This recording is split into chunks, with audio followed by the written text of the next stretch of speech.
Ինչա պարզվում։ Դուրս է գալիս ուշացած այն որ վազքի մեջ всё, ուշացա, բան, զանգեր, մանկ,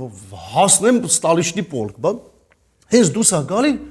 հայաթում բուխարկավորություն է լինելու, բան, այդ մարդիկ բան հավաքվել են կատապապան, այն վերջի րոպե որ պիտի արդեն տանեն, վարորդը ճանաչում է, վայքեցի իր հին ընկերներից, ասենք մի 3-4 ամի զանգը չի տեսա, արդեն Իվանը դարել է բանակ, լսի Իվանը դարել է բանակումի ռազմիկը, բան, ինչ տիպի կուզենա մի անգամ գոնե հանդիպի, չի եղել հանդիպում, պատահական տենում է, Իվանը քայլում է։ Իվան, ասում հա ապե ես եմ վարորդը։ Յո, ծավը տանում Իվանի դե գիտենք են որ ջան, ծավը տանում։ Մի հատ հետևի պարկած մարդու։ Գալիս է մինչև հասնում է, այս դուրը բացում է, ասում նստի, Իվանը նստում բախում է, բարև պաշտպրոշտի, բան ոնց էսի, ապեր ասում պրոստը նկարանման եմ ուշ, ար մի 2 րոպե իրար չփվենք, ասում չեմ կարող ուշացել եմ, հենց այսօր էլ ուշացա գործից կանեն։ Լուրջ ես ասում, վայ քո ծավը տանեմ շումո։ Ու շարժվում է։ Վերջը բայց մի րոպե մեռելը մեջը տենց պոկվում քշում է։ Հա, ասում է մեջը, հա։